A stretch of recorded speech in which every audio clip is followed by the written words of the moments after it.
எப்பொழுது நான் மனிதர்கள் கைகளில் அகப்பட்டு டாக்டர்களை நம்பி இறைவனை நிராகரித்துவிட்டு உயிர் மாய்த்து பின்னர் என்னுடைய உயிர் பிரிகின்றதோ அன்றிலிருந்து என்னுடைய வேதனை ஆரம்பமாகின்றது. மரணத்திற்கு பிறகு உங்களுடைய மரணக்கொடியிலிருந்து உங்களுடைய வேதனை ஆரம்பமாகின்றது. நீங்கள் எண்ணிக்கொண்டிருக்கின்றீர்கள் மரணத்தை விட்டால் எனக்கு ஒன்றுமே கிடையாது என்று. நிச்சயமாக இல்லை. எத்தனையோ இடிபாடுகள் நிகழ்ந்திருக்கின்றன. அந்த இடிபாடுகளுக்கு இடையில் சிக்கிக்கொண்டு 13-15 நாட்களுக்கு பிறகு உயிரோடு மீட்டுக் கொண்டு வருகின்றார்கள். ஆனால் அந்த நேரத்தில் அந்த உயிரோடு மீட்டுக் கொண்டு வருகின்றார்களே, அப்பொழுது அவர்கள் ஒரு உறக்கத்திலிருந்து வெடிப்பதைப் போல்தான். எப்படி என்னுடைய உறக்கத்தில் எனக்கு தண்ணீர் தேவையில்லையோ, மூச்சு மட்டும் நிகழ்ந்து கொண்டிருக்கின்றது, எனக்கு உணவு தேவையில்லையோ, நான் சிறுநீர் கடிக்க மாட்டேனோ, மலஜலம் கடிக்க மாட்டேனோ, யாருடைய உதவியும் தேவையற்றனாக இருப்பேனோ, அதை போன்ற ஒரு நிலையை இறைவன் ஏற்படுத்தி இடிபாடுகளுக்கு மீட்கும் பொழுது அப்பொழுதுதான் அவர்கள் உணர்வுக்கு வருகின்றார்கள். அதுவரை ஒரு கஷ்டமில்லை, ஆனால் உயிர் வாழ்ந்து கொண்டிருக்கின்றார்கள். அந்த உணர்வு நீக்கப்பட்டுவிட்டதன் காரணமாக அவர்களுக்கு பசியும் தாகமும் இல்லை. அவர்கள் உடல் நடிந்தும் போக மாட்டார்கள். காப்பாற்றி கொண்டிருப்பது நான் எந்த ஒரு கவலையும் இல்லாமல் தூங்கச் செய்யப்பட்டிருக்கின்றேன். எனவே என் உயிரிழத்திற்கு எந்த குறைவும் இல்லை, என் கழிவுகள் நீக்கப்படவில்லை. 13 நாளைக்கு பிறகு எடுத்துகிட்டு வர்றாங்க. அங்கே ஒரு வாசனை இல்லை, ஒரு மலம் இல்லை, ஒரு யூரின் இல்லை, கெட்ட வாசனை எதுவுமே இல்லை. எப்படி விடுத்து கொண்டு விட்டார்கள். இப்பொழுது அழகான முறையில் எப்படி உள்ளே சிக்கினார்களோ அதே போன்று வெளியே வருகின்றார்கள். எந்த உடல்நிலையும் இல்லை. இறைவனுடைய ஆற்றலா இல்லையா? எத்தனை முறை நமக்கு காண்பித்திருக்கின்றான். படைப்பவன் நான், பாதுகாத்து கொண்டிருப்பவன் நான் என்று. எடுத்த பிறகு டாக்டரிடம் கொண்டு ஓடுகின்றார்கள் காப்பாற்றுவதற்காக வேண்டி. இதைவிட ஷைத்தான்கள் யார் இருக்க முடியும்? நன்றி கெட்ட மூடர்கள் யார் இருக்க முடியும்? உலகம் பூராவும் காட்டப்பட்டு விட்டது, திருந்தோர் எவரும் இல்லை. உங்களை பாதுகாத்து கொண்டிருப்பவன் கூறுகின்றான், மலைகளையே நகர்த்தி காட்டினாலும் சரி, இறந்தவர்களை உயிர்ப்பித்து காட்டினாலும் சரி, அவர்கள் நம்பிக்கை கொள்ள மாட்டார்கள். இவர்கள்தான் நரகத்தின் பாதையில் தங்களை ஈடுபடுத்தி கொண்டு நரகத்தின் பாதையில் மற்ற மனிதர்களையும் அடிகெடுத்தவர்கள். இவர்களுக்கு இருமடங்கு வேதனை உண்டு. இதை செய்த இறைவன் இன்னமும் காட்டுகின்றான்.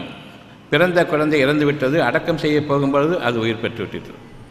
திரும்பவும் கூட்டிக் கொண்டு டாக்டரிடம் ஓடுகின்றார்கள். அங்கு போய் அவர்கள் சாகடித்து விடுகின்றார்கள். எப்படி இறைவனை, நீங்கள் படைக்கும் ஆற்றல் கொண்டிருக்கிற இறைவனை ஒன்றுமில்லாத நிலையிலிருந்து உங்களுக்கு உயிரோட்டம் அளித்து உங்களை ஒரு உருவமாக ஒரு குழந்தையாக அமைத்து வளர்த்த அந்த இறைவனுக்கு நீங்கள் செய்யக்கூடிய நன்றி. டாக்டர் உயிரை காப்பாற்றுவார். ஒரே ஒரு கேள்வி, டாக்டர் உயிரை பற்றி தெரியுமா? இறைவனே அறிவிக்கின்றான், தெரியாது. நீங்களோ அவர்தான் உயிரை காப்பாற்றுவார் என்று அந்த அறிவிப்பையும் மீறி நான் அங்கு செல்கின்றேன். குழந்தை இப்பொழுதுதான் கருவுற்றிருக்கின்றது. தாயையும் சேயையும் குழந்தையையும் தாயையும் டாக்டர் காப்பாற்றுவார். 10 மாதம் அவரிடம் சென்று நான் பாதுகாத்துக் கொள்ள வேண்டும் என்ற குழந்தையை படைத்தது இறைவன், வளர்த்து கொண்டிருப்பது இறைவன்.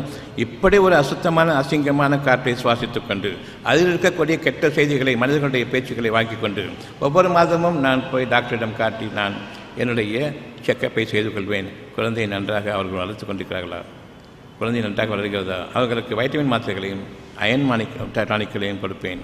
தாய்க்கு, தாயிடமிருந்தால் குழந்தைக்கு செல்லுகின்றது உணவு. அப்படி என்றால் இரத்தம் மூலமாக செல்ல வேண்டும் தாய்க்கு. தாயினுடைய இரத்தத்திலிருந்து குழந்தைக்கு உணவு போகிறது என்றால் இரத்தம் மூலமாக செல்ல வேண்டும். தாயுடைய இரத்தம் வேறு, குழந்தையுடைய இரத்தம் வேறு, தெளிவாக தெரிந்து கொள்ளுங்கள். இந்த இரண்டும் கலந்துவிட்டால் தாய்க்கும் பாதகம், குழந்தைக்கும் பாதகம், 2 பேருமே செத்து விடுவார்கள். தாய்க்கு நான் சக்தி கொடுக்குறேன், இரும்பு சத்து கொடுக்குறேன், வைட்டமின் கொடுக்குறேன், கால்சியம் கொடுக்குறேன், குழந்தை நல்லா இருக்குன்னு சொல்கிறீங்களே, நல்லறிவுக்கு வந்த கேடு தானே. அந்த குழந்தை உயிரோட்டத்துடன் புதிய ஒரு உலகத்தில், கருவறை என்ற உலகத்தில் படைக்கப்பட்டு கொண்டிருக்கின்றது. தாய்க்கும் அந்த கருவறைக்கும் எந்த சம்மந்தம் கிடையாது. தொப்புள் கொடி அந்த உலகத்திலிருந்து, கருவறையினுடைய உட்சுவர்களிலிருந்து அதற்கு தேவையான இரத்தத்தை புதிதாக தாயினுடைய இரத்தத்துக்கு சம்பந்தம் இல்லாமல் படைத்துக் கொண்டிருக்கின்றது, வாழ வைத்துக் கொண்டிருக்கின்றது, வளர்த்து கொண்டிருக்கின்றது. உங்களுடைய மருந்துகளும் மருத்துவர்களும் உங்களுடைய மக்களும் ஷைத்தான்களுடைய பேச்சை பேசிக்கொண்டு உயிரை காப்பாற்றுபவர்கள் டாக்டர்கள் தான், மருந்துகளை கொண்டும் மாத்திரைகளை கொண்டும் நீங்கள் உங்களுடைய குழந்தைகளை பாதுகாக்க வேண்டுமே தவிர இறைவனுடைய ஆற்றலை நம்பிவிடக்கூடாது. அந்த குழந்தை நாசமாய் போன குழந்தையாகத்தான் வளரும். நீங்களும் நாசமாவீர்கள். இறுதி வரையில் இந்த குழந்தையை வைத்துக்கொண்டு பாடுபட்டு கொண்டிருக்க வேண்டும். பயபக்தியோடு அந்த குழந்தையை என் இறைவனே நீ பாதுகாத்து, நீ அதை பிரசவித்து, அதனை நீ வளர்த்து ஒரு அழகான சமுதாயத்தினுடைய முன்மாதிரியாக அமைத்துக்கொண்டு இறைவனே என்ற அந்த எண்ணத்தை இறைவன் ஊட்டி கொண்டிருக்க மறுத்துவிட்டோம். குழந்தை வைத்திருக்கும் போது எந்த ஸ்கூலில் போய் போடணும், எது நல்ல ஸ்கூலு, எங்கே அவன் நல்லா படித்து வருவான், எங்கே நல்லா கற்றுக் கொடுப்பாங்க. சொந்த அறிவு இறைவன் கொடுக்க வேண்டும் என்ற அந்த எண்ணம் இல்லை. ஞானங்களோடு கூடிய குழந்தையாக வளர வேண்டும், வம்சங்களாக வளர வேண்டும் என்று, சந்ததிகளாக அமைய வேண்டும் என்று இல்லை. உலகத்தினுடைய முன்மாதிரிகளாக அந்த குழந்தை வர வேண்டும் என்ற அந்த எண்ணம் இல்லை. மனிதர்கள் கற்றுக் கொடுப்பார்கள். பிறகு அந்த குழந்தை வளர்ந்து நல்ல படிப்பாளியாக ஆகி பிறகு வெளியே வந்த பிறகு யார்கிட்டையாவது கூலி வேலைக்கு போகணும் சம்பளத்துக்காக வேண்டி.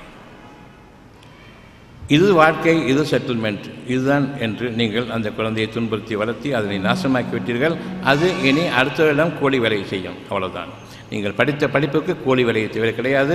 அந்த கூலியில் உங்களுக்கு பட்ஜெட் வாழ்க்கையை தவிர விசாலமான வாழ்க்கை கிடையாது. அடுத்தவனுக்கு உழைக்க வேண்டும். உங்களுடைய வாழ்க்கையை இறைவன் அமைத்துக் கொண்டிருக்க அடுத்தவனுக்கு கூலி வேலை பார்த்து அதிலிருந்து தான் நான் வாழ்ந்து கொண்டிருக்கின்றேன், அதுதான் என்னுடைய உயிர் இருக்கிறது என்று கூறிக்கொண்டிருக்கின்றோமே, நிச்சயமாக இறைவனுக்கு பகிரங்கமான விரோதிகளாக ஆகிவிட்டோம். அதனையும் மீறி நாம் வாழ்ந்து கொண்டிருக்கின்றோம். எப்பொழுது இறைவன் அறிவிக்கின்றான். நமக்கு செவிகள் இருக்கின்றன, புலன்கள் இல்லை. கண்கள் இருக்கின்றன, வெறித்து பார்க்கக்கூடிய கண்கள், புலன்கள் இல்லை. அறியக்கூடிய புலன் இல்லை. இறைவனுடைய வாக்கு நிறுத்தப்பட்டு விட்டது. அவன் உங்களுக்கு அறிவிக்கக்கூடிய அந்த பேச்சு நிறுத்தப்பட்டு விட்டது.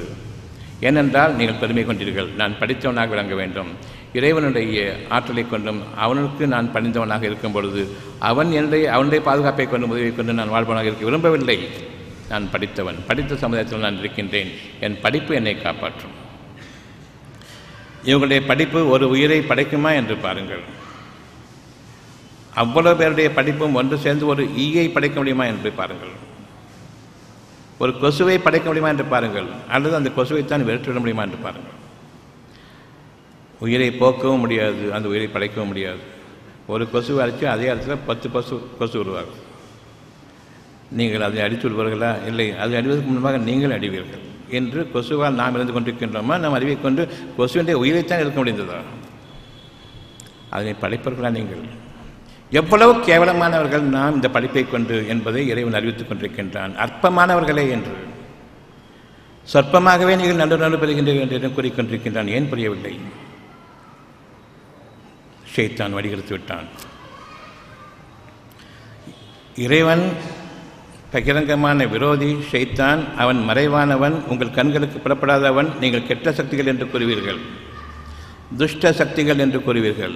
இந்து புராணங்களின் அடிப்படையில் இறைவன் கூறுகின்றான், அவை ஜின் இனத்தை சார்ந்த உங்களைப் போன்றே படைக்கப்பட்ட மனிதர்கள். உங்களைப் போன்றே சூட்சுமங்கள் தெரியும், உங்களைப் போன்றே உங்களுக்கு பகைவர்களும், உங்களுக்கு நெருக்கமானவர்கள் இல்லை இறைவன் ஒருவனை தவிர. இந்த கெட்ட மனித சக்திகளிலிருந்து நீங்கள் பாதுகாத்துக் கொள்ள முடியாது. உங்களால் யார் நல்லவர் கெட்டவர் என்று தெரியாது. உருவம் இருக்கும் பொழுதே இந்த கண்களுக்கு புறப்படாத ஜின் இனம் என்று ஒன்று படைக்கப்பட்டு அதில் இதைவிட மோசமானவர்கள் இருக்கின்றார்கள் என்று இருக்கும் பொழுது யார் உள்ளத்தில் பேசிக் கொண்டிருக்கிறார்கள் என்றால், இறைவனுக்கு பகிரங்கமான விரோதமான செய்தியை போட்டுக் கொண்டிருப்பவன் நிச்சயமாக ஜின் இனத்தை சார்ந்த, பூத இனத்தை சார்ந்த, துஷ்ட சக்திகளை சார்ந்த அந்த ஷைத்தான் விரோதமாக பேசிக் கொண்டிருக்கின்றான்.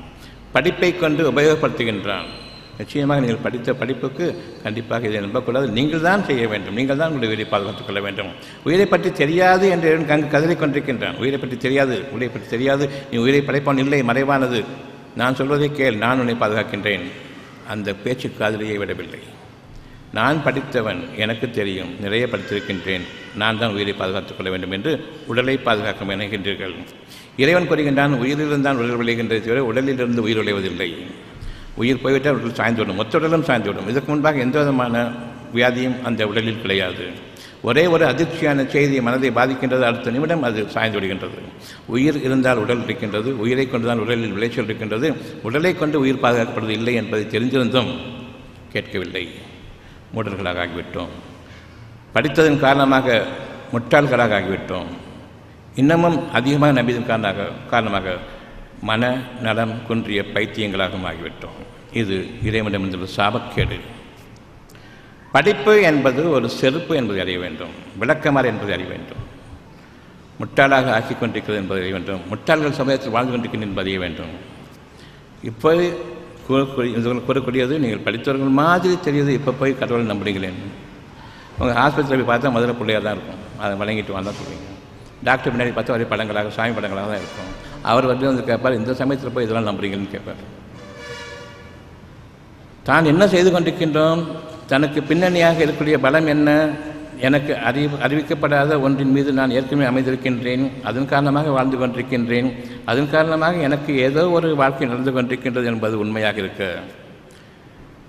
அந்த இறைவனிடமுள்ள உயிர் மூச்சை நான் என்னை அறியாமலேயே கவனித்துக் கொண்டிருக்கின்றேன், அதன் காரணமாக வாழ்ந்து கொண்டிருக்கின்றேன் என்று இருக்க, இவ்வளவு தீமைகள் செய்து அதன் காரணமாக நான் வாழ்ந்து கொண்டிருக்கிறேன் என்று பெருமை கொள்ளும் பொழுது இறைவனிடம் நாம் குற்றவாளிகளாக ஆகின்றோம்.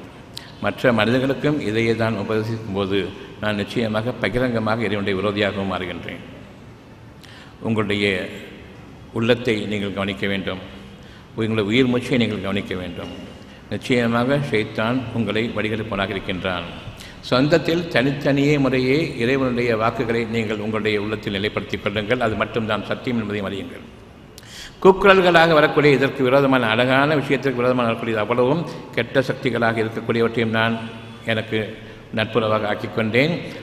அந்த கெட்ட சக்தியால் தீண்டப்பட்ட மனிதர்களும் அதே விதமாக பேசுகின்றார்கள், அவர்களையும் நான் நட்புறவாக ஆக்கிக்கொண்டேன். இனி இதுதான் வாழ்க்கை என்று இந்த சத்தத்தின் மீது ஒரு கால்நடையை போன்று நான் ஆகிவிட்டேன். எனக்கு கேள்வி இருக்கிறது, புலனில்லை, காதுகள் அறுக்கப்பட்டுவிட்டன இந்த சத்தங்களின் காரணமாக. அந்த சத்தங்களை நான் பின்பற்றுவதன் காரணமாகவும் உள்ளத்தை பின்பற்றுவதன் காரணமாகவும் மனம் இருந்தால் மனிதன், உள்ளம் இருந்தால் அவனுக்கு ஒரு மனிதத்தன்மை இருக்கிறது என்ற பொருள். நான் மனிதனும் இல்லை, மனிதத்தன்மையும் கொண்டவன் இல்லை, மாறாக கூக்குரலை கேட்கக்கூடிய விலங்காக நான் மாறிவிட்டேன், ஒரு கால்நடையாக நான் மாறிவிட்டேன். கெட்ட சக்திகள் உங்களை ஒரு கால்நடையாகவே பார்க்கின்றது. இறைவன் இன்னும் மனிதனாக்க விரும்புகின்றான், இன்னும் கொஞ்சம் ஒட்டி கொண்டிருக்கின்றது. கொஞ்சம் கவனித்தால் போதும் நான் யார் என்பது தெரிந்துவிடும். இப்பொழுது ஏறக்குறைய 50 நிமிடங்களாக நீங்கள் கேட்டுக்கொண்டிருக்கின்றீர்கள் இறைவனுடைய வார்த்தையை. 50 நிமிடங்களாக நீங்கள் கேட்டுக்கொண்டிருக்கின்றீர்கள் இறைவனுடைய வார்த்தையை. இப்பொழுதாவது நீங்கள் நம்பிக்கை கொள்ளுங்கள். உள்ளத்தில் இருக்கக்கூடிய சத்தியம் ஒன்றை மட்டுமே, அழகு ஒன்றை மட்டுமே, இறைவனுடைய வாக்காக இருக்கக்கூடிய ஒன்று மட்டுமே. எனக்கு எது இயலாதோ அந்த அழகான செய்தி அறிவித்துக் கொண்டிருக்கிற இறைவன் மட்டும்தான் எனக்கு வேண்டும் என்று இப்பொழுது நீங்கள் உங்களுடைய உள்ளத்திற்கு திரும்புங்கள். உங்களுக்கு ஒட்டோ உறவோ உறவினர்களோ நட்புறவுகளோ கிடையாது, இறைவன் ஒருவனை தவிர. அவர்களை நிச்சயமாக இறைவன் நேசிக்கின்றான். அத்தியாயம் 4 123வது வசனம். அத்தியாயம் 4 123வது வசனம். நீங்களெல்லாம் இறைவனுடைய வேதத்தை உங்களுடைய உள்ளத்தில் சுவாசித்துக் கொண்டிருக்கின்றீர்கள், எனவே வேதத்தை உடையவர்கள். உங்களுடைய புத்தகத்தை வைத்துக் கொண்டதற்காக நீங்கள் வேதத்தை உடையவர்கள் இல்லை. இறைவன் இன்னமும் பேசிக் கொண்டிருக்கின்றான். இறைவனுடைய பேச்சு வேத வாக்கு தானே, வேத வாக்கு தானே, வேத புத்தகத்தில் வேத வாக்குகள் தானே இருக்கும். அது உள்ளத்தில் பேசிக் கொண்டிருக்கும் பொழுது நான் அறிய வேண்டும், அந்த வேதம் எனக்கு ஓதப்பட்டு கொண்டிருக்கின்றது, அதை நான் கிரகிக்க வேண்டும். என் விருப்பமாக அது அமைந்துவிட்டது. நீங்கள் வேதத்தை உடையவர்கள் விரும்புகின்றீர்கள், ஆனால் அதே விருப்பத்தை மீறி பேசக்கூடிய கெட்ட சக்திகளை அதன் மீது சாத்துகின்றீர்கள், நடக்காது என்று. பிறகு நீங்கள் உங்களுடைய சாதித்தை கொண்டு நடத்த விரும்புகின்றீர்கள். இறைவனுக்கு முடியாது என்று இறைவன் கூறிய வார்த்தையை அவனோடு சேர்த்து அந்த வார்த்தையை நீக்கிவிட்டு ஷைத்தான்களோடு சேர்ந்து கொண்டு, கெட்ட சக்திகளோடு சேர்ந்து கொண்டு, பிறகு அதனையே நீங்கள் உங்களுடைய வழியில் முயற்சிக்கின்றீர்கள். நிச்சயமாக நீங்கள் மகாபாதகர்கள். என்றாலும் இறைவன் பொறுமையாளன். எனவே நீங்கள் விரும்பியபடியோ அல்லது வேதத்தை உடையவர்கள் விரும்பியபடியோ நடந்துவிடும் என்று கனவு காணாதீர்கள். அவன் உங்களுக்காக விதித்திருப்பது இந்த இரண்டுக்கும் இடையில் எவ்வளவு அவனை நம்பினீர்களோ அதற்குரிய நன்மையும், எவ்வளவுக்கு நீங்கள் நம்பினீர்கள், உங்களுடைய திறமை நம்பினீர்களோ அதற்குரிய தீமையையும் சேர்த்து அனுபவிப்பவர்கள். ஆகவே இன்று துன்பத்தோடு இன்பம் இருக்கின்றது, கவலையோடு சில ஆறுதல் இருக்கின்றது, துக்கத்தோடு ஒரு ஆறுதலும் இருக்கின்றது, அமைதியும் இருக்கின்றது. இவ்வளவுதான் நீங்கள் நம்பியது. துக்கம் இவ்வளவு பெரிது. உங்களை நம்பியதன் காரணமாக அந்த துக்கமும் இறைவனை ஓரளவு ஏற்றுக்கொண்டதன் காரணமாக, கொஞ்சம் கவனித்ததன் காரணமாக அதனுடைய ஒரு சிறு ஆறுதலும் அமைதியும் இருக்கின்றது. எந்த நேரமும் நான் வாழ்ந்து கொண்டிருக்கின்றேன். இந்த அடிப்படையில் இப்பொழுது நான் என் இறைவனுக்கு பயப்பட ஆரம்பிக்கின்றேன். எந்த ஒரு மனிதனையும் அவர்கள் தங்கள் பாதுகாவலாக உதவியாக ஏற்றுக்கொள்ள மாட்டார்கள். இது 4:123 வசனம், அத்தியாயம் 4:123. உங்களுடைய ஒவ்வொருடைய வாழ்க்கையிலும் இது அமைய வேண்டும். நான் விரும்பியபடி நடக்கப் போவதில்லை. என் இறைவன் எந்த சத்தியத்தின் மீது நான் அமைந்திருக்கின்றேன் என்று நுணுக்கமாக கவனிப்பவன். அந்த கவனிப்பில் எந்த அளவுக்கு அவனை ஏற்றுக்கொண்டேனோ அதற்குரிய நன்மையும், எந்த அளவுக்கு நான் என்னுடைய பெருமையில் அசிங்கத்தோடு வாழ்ந்தேனோ அந்த தீமையிலும் வாழ வேண்டும். ஆக அத்தகையோர் யார் நம்பிக்கை கொள்கின்றார்களோ அத்தகையோர் இந்த உலகத்தில் எந்த ஒரு மனிதனையும் தனக்கு பாதுகாப்பாகவோ நண்பனாகவோ ஆக்கிக்கொள்ள மாட்டார்கள். உங்களுக்கு இன்று முதலாக உறவினர்கள் கிடையாது, நட்புகள் கிடையாது, உறவுகள் கிடையாது. இறைவன் ஒருவனை தவிர அவன் நாடியவர்களை உங்களோடு சேர்த்து வைப்பான், உங்களைப் போன்றே மனிதர்களை. அவர்கள் உங்களுடைய மார்க்கத்தில், உங்களுடைய வழியில் உங்களுடைய உறவினர்களும் நண்பர்களும் ஆவார்கள். இவர்கள்தான் அல்லாஹ்வின் கூட்டத்தினர். யார் தங்களுடைய இருதயத்தின் மீது நம்பிக்கை கொள்கின்றார்களோ அவர்களை இறைவன் நேசிக்கின்றான். அல்லாஹ் என்பதன் பொருள் அவனை தவிர இறைவன் இல்லை, வணங்குவதற்குரியவன் இல்லை. இது அல்லாஹ் என்பதனுடைய பொருள். ஒவ்வொருவரும் அறிந்திருக்கின்றீர்கள், அவனை தவிர அனுபவம் அசையாது, அவனன்றி உலகமே அசையாது, அவன் இல்லாமல் எனக்கு எந்த வாழ்க்கையும் இல்லை, அவனே துணை என்றெல்லாம் பேசுவீர்கள். கும்பிட்டு விடுகின்றேன் என்பது உன்னை தவிர கதியில்லை, உன்னை நம்பி வந்துவிட்டேன், என்னை காப்பாற்று என்று கூறுவதுதான் கும்பிட்டு விடுவது. அல்லாஹ் என்பதன் பொருள் நீங்கள் கும்பிட்டு விடுவதற்கு தகுதியானவன் என்று அந்த ஒரு அர்த்தத்தை கொண்டிருப்பது தான் அல்லாஹ். இப்பொழுது நீங்கள் அல்லாஹ்வை ஏற்றுக்கொள்ளுங்கள். அவனுடைய ஒரே ஒரு வார்த்தை மட்டும், என் இறைவனே நீ மட்டும்தான், உன்னை தவிர கதி கிடையாது, ஏற்றுக்கொண்டேன், என்னை உன்னுடைய வாக்கின் மீது உறுதிப்படுத்திவை. உங்களுடைய நெஞ்சங்களை நீங்கள் தொட வேண்டும், உங்களுடைய நெஞ்சங்களை நீங்கள் கும்பிட்டு விட வேண்டும், உங்களுடைய நெஞ்சங்களில் நீங்கள் ஜபிக்க வேண்டும். அவ்வாறு இல்லை என்றால் கெட்ட சக்திகள் புகுந்துவிடும். இறை சக்திகளை நீக்கிக் கொண்டு நீங்கள் அதனை பார்க்க ஆரம்பிப்பீர்கள். ஏனென்றால் அது பெரும் சப்தமாக இருக்கின்றது. ஜின்களுடைய சப்தங்களும் சேர்ந்து மனிதர்களும் ஜின்களால் பீடிக்கப்பட்டவர்கள் எக்கச்சக்கமான பேர் இருக்கின்றார்கள். அவர்களும் இதையைத்தான் கூறுவார்கள். கடவுளை நம்பத்தான் வேணும், இருந்தாலும் நம்ம முயற்சியும் வேண்டும். கடவுளுக்கு உயிரை பற்றி தெரியும், நம்பலாம். உங்களுடைய முயற்சி என்ன? உயிரை பற்றி தெரியுமா? என்ன ஒரு அலங்காரமான வார்த்தை நம்முடைய முயற்சியும் வேண்டும் என்று நீங்கள் இன்று முதலாக அறியுங்கள். மறைவானவை அனைத்தும் இறைவன் அறிந்திருக்கின்றான், வெளிப்படையானவை அனைத்தும் நீங்கள் அறிந்திருக்கின்றீர்கள். இதில் விசேஷமான செய்தி என்னவென்றால், மறைவானவை அவ்வளவும் உங்களுடைய அறிவுக்கு எட்டாதவை, வெளிப்படையாகிவிட்ட அவ்வளவும் உங்களுடைய அறிவுக்கு நீங்கள் என்ன கற்பனை செய்கின்றீர்களோ அதுதான். அந்த கற்பனையோ வீணானதும், அந்த கற்பனையோ பொய்யானதும். படைக்கப்பட்டுவிட்ட ஒவ்வொரு பொருளும் அழிவை நோக்கி சென்று கொண்டிருக்கின்றது. மறைவான ஒவ்வொரு செய்தியும் ஒவ்வொரு உயிராற்றல் மிக்க ஒரு புதிய படைப்பாக அமைந்து கொண்டிருக்கின்றது. உங்களுடைய அறிவு படைக்கப்பட்ட பொருள்களிலிருந்து பார்ப்பது அழிவை நோக்கி செல்லக்கூடிய அறிவு. அதனை உபயோகப்படுத்தும் போதெல்லாம் அழிவை அதிகமாக்குகின்றோம். உங்களுடைய நாட்களின் எண்ணிக்கையை குறைக்கப் போவதில்லை, அதில் அழிவை அதிகமாக்கிக் கொண்டு துன்பத்தில் அவன் விதிக்கப்பட்ட நாள் வரையில் வாழக்கூடிய அந்த வாழ்க்கையை வாழ்வீர்கள். உங்களுடைய இருதயத்தின் பக்கம் நீங்கள் திரும்புவீர்களானால் அங்கு சுகமான உணர்வுகள் இறைவனுடைய செய்தி இருக்கின்றது. நம்பி பழகுங்கள். கூக்குரல்களை நம்பி நான் வழிகட்ட இந்த பாதையின் பக்கம் இனி செல்லக்கூடாது, நான் ஒரு கால்நடையாக மாறிவிட்டேன், அவ்வளவுதான், அதைவிட கேவலமாக மாறிவிட்டேன். இறைவனுடைய வாக்குகளை நீங்கள் நம்ப வேண்டுமென்றால் மறைவானதன் மீது நம்பிக்கை கொள்ளுங்கள். வெளிப்படையான உருவ வழிபாட்டை இதுவரையில் மேற்கொண்டது போன்று உங்களுடைய படிப்பறிவை மேற்கொள்ளாதீர்கள். அது ஒரு உருவ வழிபாடு. பார்த்ததை மட்டுமே நம்பி எழுதி வைக்கப்பட்டக்கூடிய மருத்துவம் உருவம். மருந்துகள் என்பது உருவம், உயிர் உருவம் இல்லாதது. இந்த மருந்து என்ற உருவத்தை கொண்டு உயிரை நீங்கள் படைக்கப் போகின்றீர்களா? உங்களுடைய அறிவு அப்படி கூறுகின்றதா? அப்படி என்றால் அது மிக கீழ்த்தரமான அறிவு. நான் விலங்குகளில் மோசமானவன். காதுகள் இருந்தும் காதுகள் இல்லை, காதுகள் அறுக்கப்பட்டு விட்டன உங்களுக்கு. அது புலன்கள் இருந்தால் காது, அப்படி இல்லை என்றால் வெறும் ஜலம்தான். உயிரோட்டம் வேண்டும். கண் பார்வையும் போய்விட்டது, உயிரோட்டம் இல்லை, புலன்களை அறியக்கூடிய அந்த தகுதி இல்லை. அத்தியாயம் 4:119 வசனம். நிச்சயமாக ஷைத்தான் கூறுகின்றான், இறைவனுக்கு விரோதமாக நான் உன்னுடைய அடியார்களை வழிகெடுப்பேன், நிச்சயமாக அவர்களுடைய காதுகளை அறுத்து விடுவேன். அவர்கள் விலங்குகளை போன்றவர்கள், கூக்குரலை கேட்பவர்கள், உணர்ந்தறிய மாட்டார்கள். அவர்கள் கால்நடைகளை போன்றவர்கள், அவர்களுக்கு காதுகள் கிடையாது, புலன்கள் கிடையாது. அந்த காதுகள் அறுபட்டுவிடும், புலன்களோடு சேர்ந்து அறுபட்டுவிடும். எனவே பெரும்பாலானவரை நீர் என் இறைவனே, நீ உனக்கு நன்றி செலுத்துவதில் காண மாட்டாய். இன்னும் உனக்கு எல்லாம் தெரியும் என்று அவனுடைய அறிவை கொண்டு அவனை வாழ வைப்பேன். உனக்கு எதிராக முயற்சி செய்ய சொல்வேன். அவன் தான் படைப்பதாக எண்ணிக்கொண்டு இருப்பதை அடித்து கொண்டிருப்பவன். படைப்பின் கோலங்களையும் மாற்றிவிடுவான். ஆகவே நீ அவர்களில் பெரும்பாலானவரை நன்றி செலுத்துவதை காண மாட்டாய். உங்களுடைய அறிவை கொண்டு அடிக்க முடியும் தானே? ஏனென்றால் படைக்கப்பட்ட பொருள்கள் தான் உங்களுடைய அறிவு. படைக்க இருக்கக்கூடிய மாபெரும் உயிராற்றல் உங்களுடைய அறிவல்ல. அதற்கு உதாரணம், உயிர் படைக்கும் ஒரு பொருள், படைக்கும் ஒரு மாபெரும் ஆற்றல். அந்த ஆற்றலை நீங்கள் பார்க்க முடியாது. அதை பற்றி அறிவும் கிடையாது. அதிலிருந்து விளைந்த உடலை பற்றி அவ்வளவும் தெரியும்.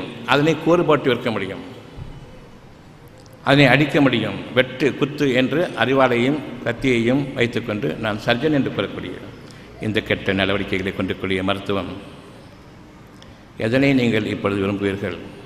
நீங்கள் ஒரு கால்நடைகளாக இருக்க விரும்பினால் காதுகளை அறுத்து விடுவான்.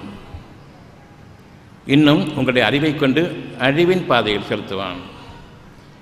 இயற்கையான அமைப்பின் கோலங்களை மாற்றிவிடுவான். அவனுடைய அழிக்கும் அறிவை கொண்டு அழகான கத்திரிக்காயை பூதாகாரமான கேன்சரஸ் கத்திரிக்காயாக மாற்றிவிடுவான். நாங்கள் பாருங்கள் எவ்வளோ பெருசாக நாங்கள் செஞ்சுருக்கிறோம். கடவுளுக்கு உண்மை தூண்டா வச்சுருக்கோம். எப்படி நாளைக்கு கடுகு கூட இவ்வளோ பெருசாக தருவோம், இரும்பு பாறாங்கள் மாதிரி. இறைவன் கடுகு இவ்வளோ வச்சுருக்கலாம். இந்த பாருங்கள் கடுகு நாங்கள் எவ்வளோ பெருசாக பார்க்குறோம், நாங்கள் ஆக்கியிருக்கோன்னு சொல்லிட்டு பாருங்கள் சொல்லிட்டு. கேன்சரஸ் பீப்புள், புற்றுநோய்களை போன்று உருவாகி கொண்டிருக்கிற இந்த அறிவை நீங்கள் நம்பாதீர்கள். உங்களுடைய அறிவை செருப்பாக்குங்கள், விளக்க மாற்றாக ஆக்குங்கள். தொடப்பக்கட்டையாக மாற்றாத வரைக்கும் இறைவனுடைய உதவி கிடையாது. பணிவுடையவர்களாக ஆகுங்கள். உங்களுடைய இறைவன் உங்களை கவனித்துக் கொண்டிருக்கின்றான். இவ்வளவு நேரமும் கேட்டுக்கொண்டிருக்கின்றீர்கள். எந்த அளவுக்கு அசைந்திருக்கிறது என்று இறைவன் பார்த்து கொண்டிருக்கின்றான். முழுமையாக சார்ந்து விடுங்கள், அறிவை நீக்குங்கள். அந்த அறிவு அழிவு பார்க்கும் பொருள்களிலிருந்து.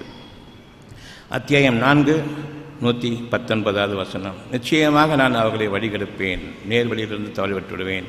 இந்த உணர்விலிருந்து அவர்களை வெளியே கொண்டு வந்துவிடுவேன். என்னுடைய பேச்சுக்களை கேட்க செய்வேன். அவர்களுடைய அறிவை அவர்களுக்கு மிகைக்குமாறு செய்வேன். அதை கொண்டு அவர்களை பெருமை கொண்டு உள்ளாக்குவேன். அந்த பெருமையின் காரணமாக அவர்கள் உன்னை நம்ப மாட்டார்கள். இன்னும் மருத்துவர்களை கொண்டும் வழிகெடுப்பேன். பெரும்பாலான மக்களுடைய கூச்சல்கள் அவர்கள் விலங்குகளைப் போன்று ஆகிவிட்டார்கள், கால்நடைகளைப் போன்று ஆகிவிட்டார்கள். இந்த கால்நடைகளின் காதுகளை நான் அறுத்துவிடுவேன். அவன் உங்களை மனிதர்களாக பார்க்கவில்லை, கால்நடைகளாக பார்க்கின்றான். யார்? இறைவனுடைய விரோதி ஷைத்தான். அவனுக்கு நெஞ்சத்தில் இடம் கொடுக்கின்றீர்கள். நல்ல செய்திக்கு விரோதமான பேச்சை பேசக்கூடிய இந்த அறிவையும் அந்த அறிவை கற்பித்த ஷைத்தான்களையும் நீங்கள் அவனுக்கு விரோதமாக ஆக்கிக் கொண்டீர்கள். சிந்தனையோடு நல்லறிவை கொண்டும் நல்லாற்றலை கொண்டும் நம்முடைய இறைவன் இன்று முதலாக நம்மை பாதுகாக்க வேண்டும் என்ற அந்த எண்ணத்தின் மீது நீங்கள் இன்று அமைய வேண்டும். நிச்சயமாக அவன் உங்களுடைய இயற்கையின் கோலங்களை மாற்றும்படி கூறுவான். எந்த அமைப்பில் படைத்தானோ அந்த அமைப்பை மாற்றச் செய்வான். நீங்கள் அவனுக்கு செவிசாய்க்கக்கூடாது. அறிவை கொண்டு அழிவைத்தான் கொண்டு வர முடியும். எந்த விதத்திலும் அது அழிவுதான். நீங்கள் அழகு என்று எண்ணிக்கொண்டிருப்பது அவ்வளவும் அழிவுதான். உங்களுடைய முகப்பூச்சுக்கள் உட்பட அது அழிவு. உங்களுக்கு அலர்ஜியையும் அது தோல் வியாதிகளையும் ஏற்படுத்திவிடும். ஆக யார் இறைவனை விட்டுவிட்டு ஷைத்தானை தன்னுடைய நண்பனாக ஆக்கிக்கொண்டு அதில் பெருமையும் கொண்டு அதில் எனக்கு ஒரு பெரும் பற்றுதலும் தனக்கு ஆதரவும் பெரும் பாதுகாப்பும் என்னுடைய அறிவின் காரணமாக இருக்கின்றது, என்னுடைய வாழ்க்கை முழுமைக்கும் என்று எண்ணுகின்றானோ நிச்சயமாக அவன் பகிரங்கமான பெரும் நஷ்டத்தை அடைந்து விட்டான். அத்தியாயம் 4 119வது வசனம். சத்தியம். நாம் பெரும்பாலும் ஊர் மக்களும் உலக மக்களும் போடக்கூடிய கூச்சல்கள் யாருடைய கூட்டம் பெரிதாக இருக்கின்றதோ அது உண்மை போலும் என்று எண்ணிக்கொண்டிருப்பதன் காரணமாக நாம் கால்நடைகளாக ஆகிவிட்டோம். வெறும் கூச்சலை கேட்டு மட்டுமே நகரக்கூடிய கால்நடைகளாக ஆகிவிட்டோம். இனி ஷைத்தான் கூறுவான், அவர்களுடைய காதுகளை அறுத்து விடுங்கள். என்ன சொன்னாலும் கேட்டுப்பான். அவனுக்கு புலன்கள் கிடையாது. அவருடைய காதுகளில் மந்தம் இருக்கிறது. நன்மையை அவர்கள் உணர மாட்டார்கள். சத்தியத்தை அவர்கள் கேட்க முடியாது, உணர முடியாது. ஆகவே நீங்கள் அவர்களுடைய காதுகளை அறுத்து விடுங்கள், கெட்டதை போடுங்கள், நம்புவான் என்று கூறுகின்றான். இன்னும் அவன் அறிவை மட்டுமே வகைப்படுத்தி சொல்லுங்கள். அதன் காரணமாக அவன் தன்னுடைய இயற்கை நிலையை அவ்வளவு மாற்றிக்கொள்வான். தன்னுடைய இயற்கையை அடித்து செயற்கையாக அவன் முடமாக ஆகிவிடுவான். இயற்கையினுடைய அழகான அமைப்பை தன் அறிவை கொண்டு கெட்ட வழியாக மாற்றிக்கொள்வான். கண் பார்வை இருக்கிறது, கண்ணாடியை மாற்றிக்கொள்வான். கால்கள் இருக்கின்றது, ஊன்றுகளை வைத்துக் கொள்வான். காதுகள் இருக்கின்றன, அதற்குள் செவிட்டு மிஷினை மாற்றிக்கொள்வான். அவனை அலங்கோலமாக ஆக்குவதற்கு கொண்ட அறிவு போதுமானது. ஆகவே இந்த கால்நடைகளை பற்றி கவலைப்பட வேண்டாம் என்று தன்னுடைய சகாக்களுக்கு யார் இதனால் பிரிக்கப்பட்டு விட்டார்களோ அந்த மனித கூட்டத்திற்கு அறிவிப்பான். அந்த மனித கூட்டம் அது கூறும், இந்த காலத்தில் நீங்கள் கடவுளை நம்புகின்றீர்கள், நீங்கள் படித்தவர்கள் போன்றிருக்கின்றது என்று பெருமை ஏற்றுவிடுவான். கால்நடைகள் அத்தியாயம் 4 119. நாம் கால்நடைகளாக இருக்கக்கூடாது, உள் உணர்வின் மூலமாக நாம் மனிதனாக அமைய வேண்டும் என்று இந்த எண்ணத்தை கொண்டு இன்று முதலாக நீங்கள் வாழ்ந்து வாருங்கள். நிச்சயமாக நீங்கள் கேட்டுக்கொண்ட ஒவ்வொன்றிலிருந்தும் இறைவன் எந்த அளவுக்கு நீங்கள் ஞாபகம் வைத்திருக்கின்றீர்கள், எந்த அளவுக்கு உயிர் மூச்சோடு இறைவனுடைய வாக்குகள் கலந்திருக்கின்றனவோ அதோடு இணைந்து வாழ்வீர்கள் என்பதை இறைவன் கவனித்துக் கொண்டிருக்கின்றான். இன்று முதலாக உங்களுடைய பிரார்த்தனையும் உங்களுடைய தொழுகையும் உங்களுடைய நெஞ்சங்களில் அமைய வேண்டும். நீங்கள் கட்டிய கட்டிடங்களில் இல்லை, பூசாரிகள் கிடையாது, அல்லாஹ் ஒருவன் தான், அவன் ஒருவனைத்தோடு இறைவன் இல்லை என்ற அந்த அடிப்படையை கொண்டு உங்களுடைய உயிர் மூச்சை என்று பாதுகாத்துக் கொள்ளுங்கள். நாம் இன்று புதிய மனிதர்களாக புதிய ஒரு படைப்பாக உருவாக்கப்பட்டிருக்கின்றோம் என்பதை உணர்ந்து தெளிவாக இது சத்தியம்தான் என்பதன் அடிப்படையில் உங்களுடைய வாழ்க்கை நீங்களும் உங்கள் குடும்பத்தினரும் நோய் நொடியற்ற ஆரோக்கியமான மன அமைதியான வாழ்க்கை வாழ ஆசையா? நாட்பட்ட தீராத நோய்களிலிருந்து மருந்து மாத்திரை ஊசி இல்லாமல் குணமடைய ஆவலா? அப்படியானால் இன்றே வாங்கி படியுங்கள். டாக்டர் பஸ்லூர் ரஹ்மான் அவர்கள் எழுதிய உடல் நலம் மனநலம் காத்து ஆரோக்கிய வாழ்க்கைக்கான முத்தான 15 மருத்துவ களஞ்சியம். அருமையான புத்தகங்கள் இதோ. எளிமையான முறையில் அக்குபஞ்சர் கற்றுக்கொள்ள உதவும் அருமையான புத்தகம் புதிய அக்குபஞ்சர் உங்களுக்காக. ஆசிரியர் டாக்டர் பஸ்லூர் ரஹ்மான் அவர்கள் படித்து நடைமுறைப்படுத்த வேண்டிய அரிய புத்தகம். விலை ரூபாய் 400. நோய்களிலிருந்து பாதுகாத்துக் கொள்ள உதவும் மருத்துவ களஞ்சியம், மருந்துகளால் வரும் நோய்கள்.